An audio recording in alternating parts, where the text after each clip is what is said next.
So I have a fun question. Kind of a pessimistic question, though. Okay.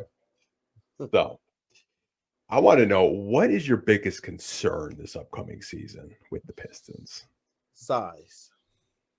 I know Pause. that at the wing position, they feel they've gotten bigger, but I don't know, man. Size to me, I'm not worried about the shooting. I'm not worried about the ball handling. I'm not worried about the facilitation. It is literally the size. After seeing what happened in the playoffs when Stewart went down, it just left something to be desired in the level of physicality that they play with, the rebounds that they were just over their outstretched hands. Did they try hard? Yes. Am I in any way talking about their motor? Nope. They tried very hard, but it became very apparent that, you know, that Tibbs led team, which it won't be anymore, was they found a way to be just a little bit more, to it as related to some of those things, man. The more important rebounds, like you think about the games that they lost. They gave up some crucial offensive rebounds, and at the ends of some of those games, I just, golly, I still can't. I still have Karl Anthony Towns' 3-pointer in my head, bro. Just golly, like on repeat. But that to me is where I'm just like, I want to see them from a size standpoint, and obviously without sacrificing too much versatility. I want to see them be able to do something. That was something I wanted to see them go into off season and do, but I think that they're a season away from being able to go and properly address what type of player you put next to a Dern in that front court.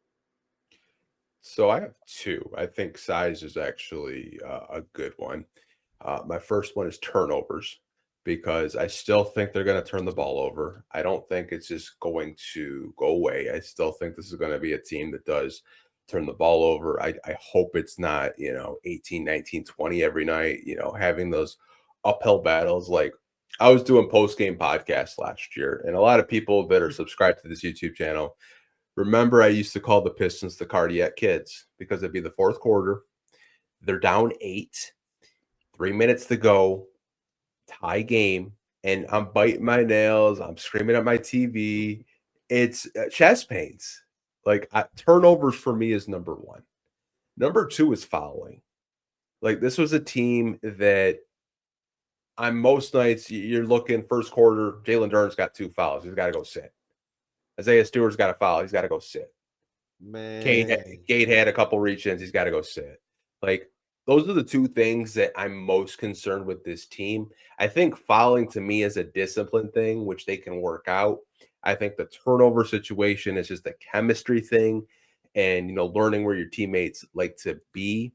And there's some turnovers where they're just like, you kind of scratch your head and you're replaying the replay. You're like, why would you try to make a pass when there's 3-4 guys in a clogged lane right now? But those are the two that I'm most concerned with. bro, them turnovers be like 2K turnovers, like the ones we just like, why did I throw that? That's why I'm just like, they got to get that under control, because they undermined themselves last offseason, like last year. Like they were including the offseason. I mean, including the playoffs, where they collapsed. I think they gave up 2 big fourth quarter leads. Like you just think about it, man. You gave up 2 huge fourth quarter leads due to just turnovers and inability to score, as well as having a game in which the referees just completely fell asleep at the wheel on Tim Hardaway's shot. That's incredible to me in a series in which you still had an opportunity to try and push this thing to 7, but you cannot cost yourself like that again. You can't, because you know what? A team like that, you won't repeat even the same level of success in the regular season that you had last year. Teams like that are like the Atlanta Hawks, who you just can't quite. For me personally, I can't quite just take them serious. I can't. The people that, oh no, they're going to bounce back this year. I don't believe it.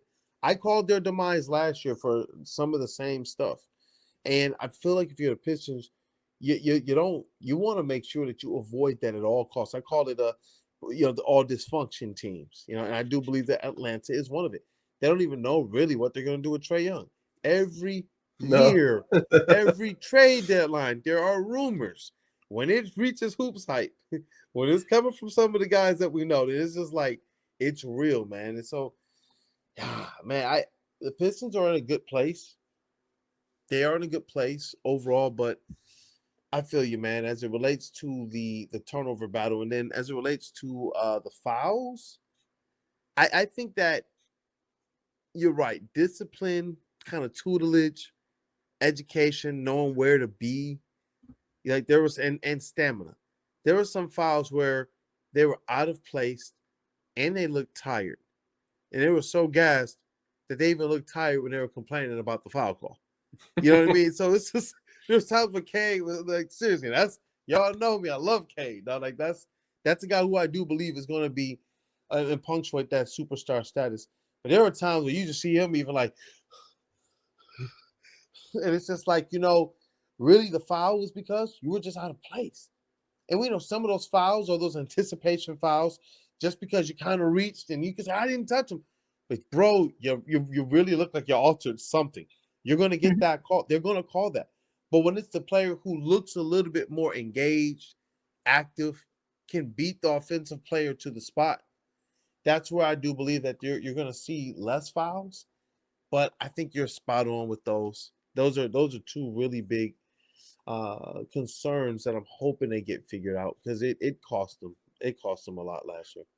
Yeah, I mean, if you clean up the turnovers, like even if you were like 10 a night, that probably improves your overall record at least 3 to 5 games, in my opinion.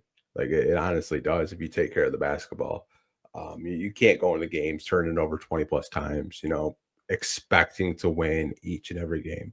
Like I remember looking at some box score. I was looking at a box score recently. We turned the ball over 31 times and we still won by 20. And I'm like, nights like that don't happen. They were hot from three, but like you just have Who to were we take playing, care. like Charlotte or somebody? I think Washington, the first time we beat them, and then we played. The schedule was weird. We played them like twice, I believe, at home, and we beat them the first time, and then they beat us. And I remember Pistons fans crashing out, saying, like, "I can't believe we lost to the Wizards." Like, I mean, the schedule last year was so weird. There were really just so many random games that were just like compiled together. It's I don't know. Whoever makes the schedules is just wild to me sometimes. It just doesn't make sense.